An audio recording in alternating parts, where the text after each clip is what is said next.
Today we're going to do, speaking of AI, in I guess hospitality and travel, right, is the most concise way to put it. And looking up this subject matter, it is an incredible amount of information to go over. There's so much potential uses for AI. But first, why don't you take it away? Thank you, Ken. Welcome, everybody, to today's episode of Speaking of AI. We're thrilled to welcome Shane O'Flaherty. I'll do a quick introduction of Shane, and then we can just jump right in. So Shane is the Global Director of Travel, Hospitality, and Transportation at Microsoft. Prior to Microsoft, Shane was the CEO of Forbes Travel Guide, where he modernized the hotel, restaurant, and spa five-star rating system. Shane plays an important role in creating the future of travel, and we are delighted to have him on the show to dive into how AI will impact the future of travel. So my first question for you, Shane, is what is or what are the biggest problems that consumers are facing in the travel experience that AI is poised to provide a solution for?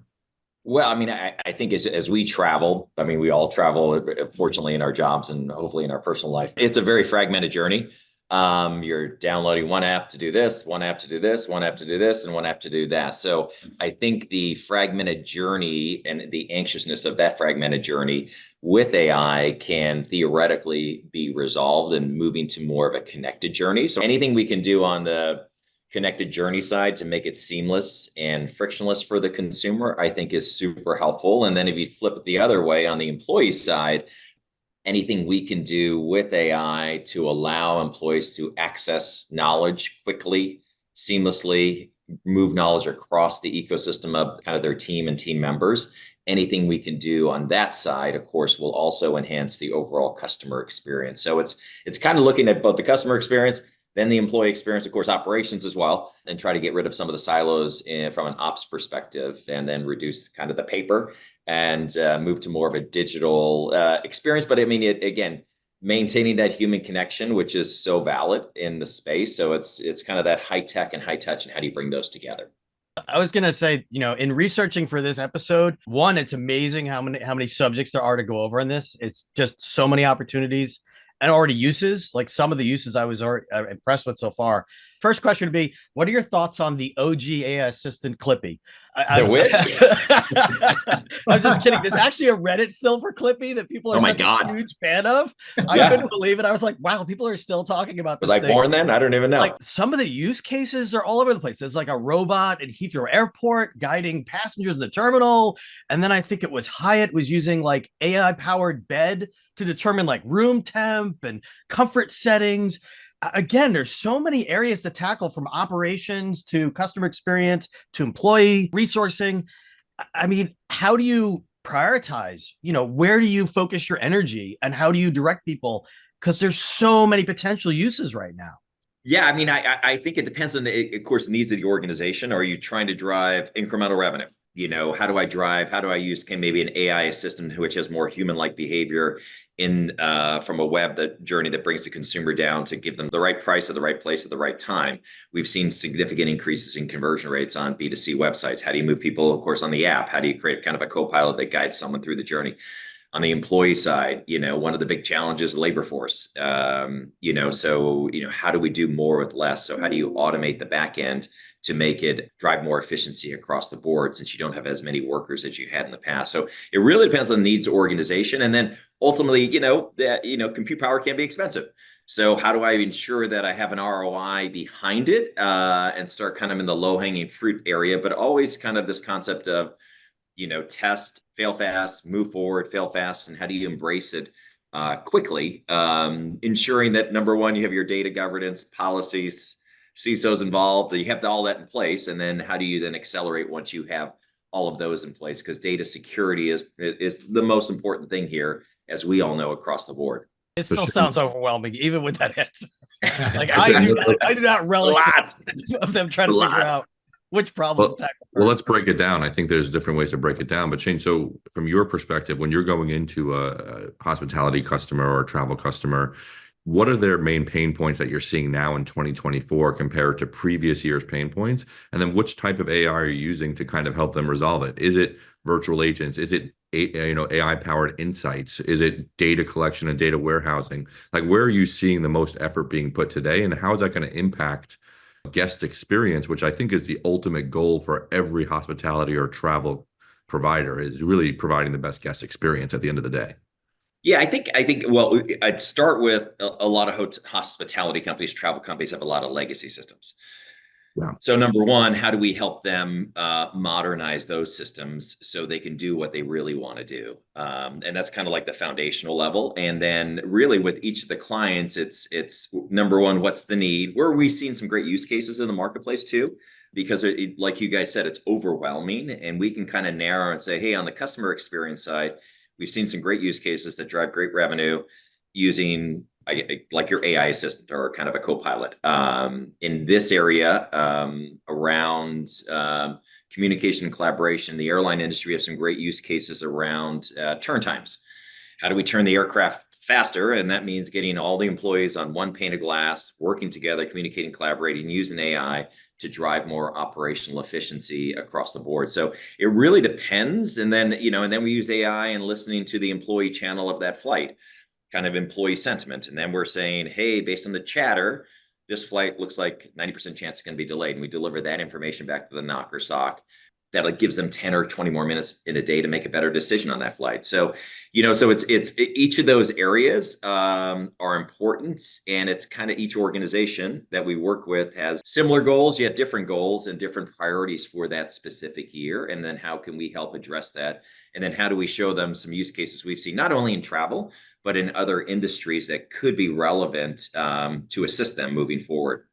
Yeah, So what do that you think makes are the most disruptive technologies coming out that you see disrupting this industry? I mean, I'm a big fan of, as you look at all these drops of the new Chat GPT, Omni, I think is the latest drop. I mean, and we're increasing our capability every 6 months, so it's just like growing like that. So I think this concept of, when we talk to, let's say, one of the voice agents, sometimes it understands you, sometimes it doesn't, or on your phone. But I think as that modern kind of AI assistant that has more human-like behavior, which we're at today, I think that is the most exciting part, because you could it understands everything. It understands intent, complexity, and brings it all together. And so on the B2B side, or on the employee side, using that, and then of course to enhance maybe your customer care center. Those are big use cases that we're seeing. And and then on your website, maybe kind of an AI agent that can deflect some of the customer care costs, which are significant, of course, in the travel space. Or you're getting inbound emails or inbound forms, and ultimately AI can read those forms and help you respond or direct it to the right person and to respond quicker. So those are some of the low hanging fruits, I guess, we're starting to see across the space, across the travel industry. One of the things that I've done a lot since ChatGPT came out, and a number of my friends have done this as well, is use ChatGPT or Copilot or insert the LLM or chatbot to help with search and inspiration around travel. Like, what are destinations that I may want to go to that I've never gone to? Obviously, there's a major use case in automating the booking experience as well. And I think that, to your earlier point about connecting this whole experience, how do you see that happening when you have, maybe ChatGPT or Claude or an LLM that's going to help recommend, maybe you want to go to a certain location at a certain time of year. Then you have the booking systems that are, there are many, because it depends on what airline you're going to fly with, what hotel you're going to stay at, or what Airbnb, or insert your lodging there as well. And then once you're in that location, you have all of the activities that you're going to do. You have the dining, where you're going to be eating, all of that stuff. All of those are different, completely separate businesses today. Like, how do you think about actually connecting them? Because I think that there is value at each stage of that consumer customer journey. Right. But how do you think about connecting that whole experience? Well, I mean, historically, as you see now, the enterprises don't really connect or share data with each other. So we know that that's probably not going to happen. And there's some great startups that had a wonderful, we're doing that, and couldn't be successful, just because the sheer amount of data. We do think long term the model's going to flip.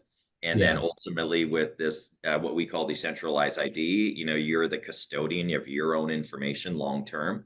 And then you will begin sharing information with third parties like an airline, a hotel, a transportation company, and you'll be sharing the data that's relevant for that journey for you. And they're going to give you something back in return. So the model using the decentralized ID, as that flips, we're starting to see, if you think of what's happening in Europe with I know they're going to have, most people have digital wallets moving forward. So how do we create an open ecosystem around these? And the US, same. I think there's 17, 18 states going to have digital wallets for your ID. So if you can layer that in, that's where it's going to be a game changer, and the consumer is going to be in control of their own destiny. That's where the connected trip is the kind of the holy grail of the connected trip, to rely on enterprises to share information back and forth. Airlines barely share information with airports. So that's going to be, that's probably a harder path than the other way. So I think the complexity is always there. And I just also think that how do we, and the industry as a whole continue to push forward, and really ultimately, you're trying to, I think Four Seasons is a great quote of, don't get it right, get me right. I mean, focus on me, and how do you become, we say hyper personalization since I've been in the business for years. Do they do it? Not yet. Getting closer, but how do we do that? And how do companies also create these kind of modern day CDPs, customer data platforms, intelligently stitch all the data they have so they know 100% of their consumers and know more about me, to make my journey a better journey? And then how do they also play in the in-journey space? When you arrive at a hotel today, it's kind of a self-service environment beyond maybe your mobile key, and you can kind of, you can chat with the concierge. But I would prefer that someone says, hey, based on why you're here, here are some things you should do. Here are some proactively digital things you should do while you're both in our hotel and then outside our hotel that would be relevant to you. I'd love that. Do we get that today? No. Should we? Sure. And how do we help travel companies get there? Yeah, the proactivity piece is great. And I'm excited to hear a question from, I'm sure Josh is going to have a couple of questions, because he thinks a lot around personalization, proactivity. And I know that there's one more piece. So Josh will, I'm sure, bring that up. But because I think that that's one of the great things about where AI is headed. The more data that we have on different, individuals, the more we can get to, it's about me. It's a personalized journey, no matter for each person, though, right? It's hyper personalized at scale, which is something we didn't previously had. So I love hearing that. I'll turn it over to Ken or Josh, though, for the next question. Yeah. So Shane, I mean, I'm a big believer in the 3 Ps, which is personalized, predictive, and proactive experiences. And the truth is, I think the hospitality and travel industry are probably the closest to providing those types of experiences than any other industry I've seen. When I go on my Delta app or my JetBlue app, or if I'm on Google Flights, it already knows so much about me, and it's already predicting, my hotels.com or whatever it may be. Like, all these sites already are tracking me and know so much about me, and can provide those things. We go back to these disruptors, right? The disruptors in the travel industry, and how many of them are going to be AI enabled disruptors, right? We talk about virtual agents or chatbots helping out and doing those types of things, but from your perspective, are you seeing technology, AI powered technology, that's actually going to disrupt the way people travel, or disrupt the way people stay in hotels, or maybe even disrupt if they travel? We talk about these these hologram boxes where people are now on stage, but they're actually in their house, but they're presenting on stage 3,000 miles away, when, I'm still traveling all over the US every week just to, get on stage and things like that. But I could see some of these AI technologies really disrupting the way people need to travel, or the way they do travel. Well, I mean, and you bring up a great point. I think we are now on the stage of more, I think this is just my personal opinion, more purposeful travel post-COVID. We will travel for business when we really need to, not just because. And then we'll also travel for personal reasons because we want to. And then we have like this extra incentive because, we don't want to go through what we went through before and say, I can't travel for 2 years. So I think inherently we love to travel, and travel is all around, community and content. I kind of enlightened to that. And content is content that you see, but also, to your point, and I think AI can be very helpful in pushing content to consumers on an individualized basis that's relevant to them. And I think and surface that data quickly. And then even from an employee perspective, from a knowledge management perspective, it's that idea that they can surface information on me so the employee can make eye contact with me and say, hey, Mr. O, we've been waiting for you, and as you're checking in, as opposed to, are you checking in? And they recognize who I am. So the ability to lift information in near real time to the employee, that's a game changer, I think. And today, they're checking people in. They don't have access to that information at the frontline level. But it's there, and it's how do we lift that information quick? So I think the access to information will enhance both the employee experience and the consumer experience in very unique ways. And then when they give you content that is more anticipatory in nature, it's like, wow, I didn't even know I wanted that, and I love it. So I'm going to do it, or whatever that is, whatever that activity is. So I think as you move down that path, that ability to release information on both sides of the coin can be super helpful for the overall experience. And, we love, it's how do you continue your social capital in the world and experience the world? We love doing that. But I think, to your point, I think we're going to be more purposeful. We definitely are from a business perspective, and when we travel and what we travel for, than pre-COVID. So I have 2 points. One is, first, I want to commend you on being the first AI evangelist we've talked to that has an AI evangelist looking scene behind you. It's the most AI evangelist, it's like, you beat out Josh for the background look. It's kind of cool. It's still pretty cool. I was like, that is very AI evangelist. And yours is blurred, Ken. I don't even know what your background is. You is. just need bots behind you underneath those, the lights. So yeah, it's definitely a big mindset of the sort of personalization and following the customer, guest, traveler journey. I guess that playing a bit of devil's advocate is, can you AI too much there? Does it start to become a bit of like, anyone who's traveled to Vegas knows that you are inundated with advertising and everything to kind of get your attention. So is it going to become like Minority Report, where it's, Josh, you need to do this. Josh, do you want to go here? Hey, Josh, we know you like this food. You need to eat more of it. Like, can we over AI the experience? Well, we've over AI'd junk mail, that's for sure, email and all that. So we've already done that. So yeah, I mean, I think this concept with AI, I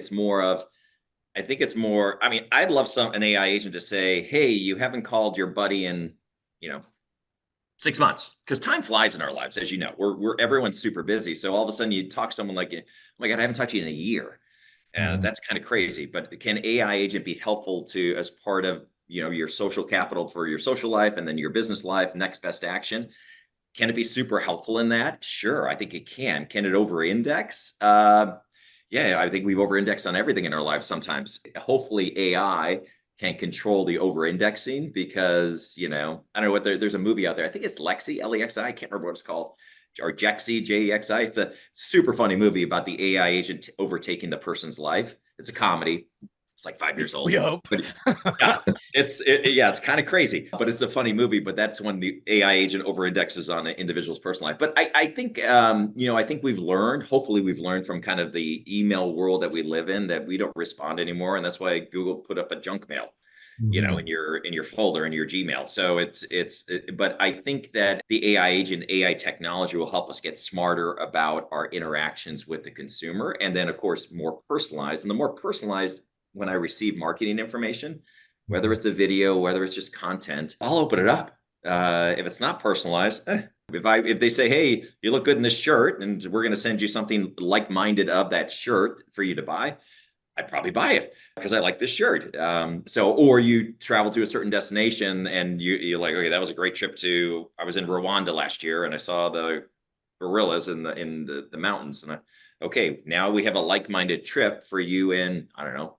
Antarctica, as an example. I would listen. So I think the more personalized it becomes, the more apt you listen. And then if the brand is creating more of an emotional connection with you, as opposed to the transactional connection, I think that's what it's all about, is an emotional connection with you and having a deep understanding of you. Then you will buy and buy more, and probably buy more expensive stuff from that brand too.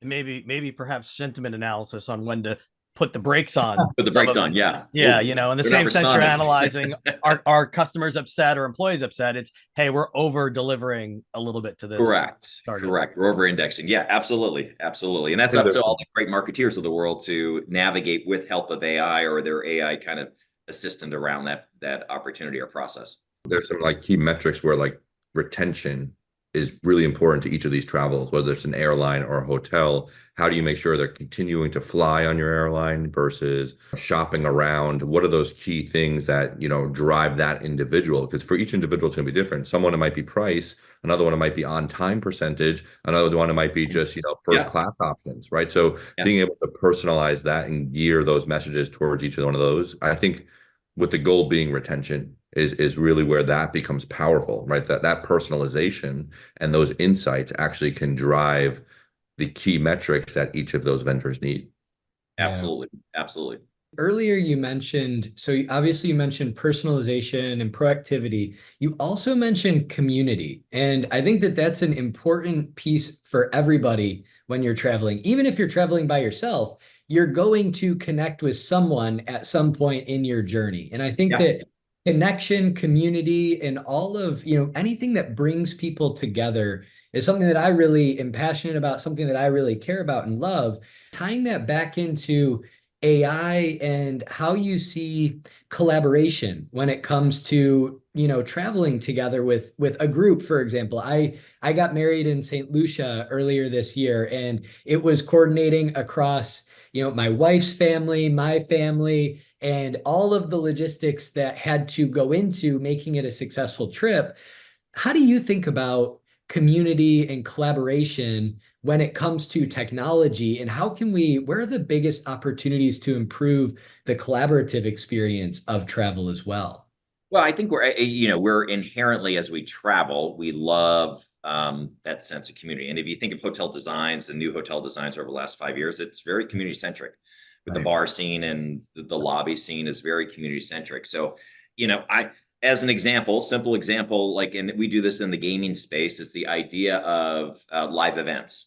How do you drive a better sense of community? Because if I meet people and I travel, it's great. And sometimes you meet like-minded people. But if I'm in the hotel and it says, okay, I know that you like, I don't know, a certain kind of wine, and you're part of that ecosystem. There's 200 people in the hotel. There's 20 people that we have from your customer profile that you like special wine or whatever. Maybe the GM does a wine tasting from 4 to 5, sends a note out to all the wine lovers, and then we all come downstairs and say, hey, we're doing a live event around wine tasting today in the lobby. If you'd like to come down for the experience, and then 10 of us come down, and then we meet each other and we have a glass of wine together. That's a great community experience. So I think that it's not only group travel, but it's also creating communities, which then creates a more of an emotional connection with your brand. And you can do that with tech. They do it in different industries, but how do you bring that sense of community to travel too?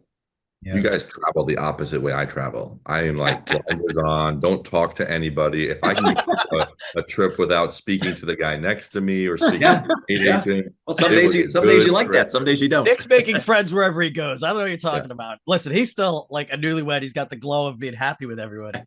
Shane, if you had a magic wand that can change the travel and hotel and hospitality industry with AI, what would the first thing that you would do be, right? What is that first thing that is going to change? And if you could do anything, what would it be? Well, I bet I'm always focused on the employee experience. So anything you can do to improve the employee experience, we did a lot of research at Microsoft. It says the employees feel like enterprises have invested more in consumer-based technology than now they get the job done, they text, WhatsApp, whatever.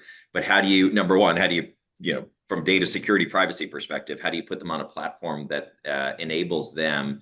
And we're also trying to bring this next generation of employees into the travel space. So let's get tech savvy from an employee perspective, give them the tools that they need. And that really enhances the longevity of the customer experience as the employee experience are connected. And then you embed AI on top of that to make their jobs easier, access to knowledge, summarize knowledge, recognize who the person is walking in the door. So I'm a big fan of employee technology first and foremost. There's a ton of use cases there. Everything from smart baggage handling and dynamic resourcing, and to your point about the airlines, where everything's going and sentiment on both sides, customer and employee. Yeah, you got a lot of stuff you can work on. Not enough time in the day, but you can. That Minority Report experience where, you walk into a hotel and there's this, clear thing between you and the employee, right? The employee can see through a one-way thing that says, oh, facial recognition, this person stayed here last year this time, they were here for 3 days, they ordered this amount of food, they complained about this, they wanted a discount here, or they were a VIP customer, or they spent this much this year. Like having all that information while they're looking at the person, right? Yeah. Giving them the tools so they can be eye to eye, like you said earlier, I think is really important, right? And you can do that in airports, you can do that in hotels, you can do that at bars, you can do that really anywhere. But getting to that level of technology where you're feeling like the AI is supporting the interaction from the employee side to provide a better customer experience, I think that's really key to this industry. Yeah, agreed. So they know Nick the happy traveler, Josh the grumpy traveler. That's how they know.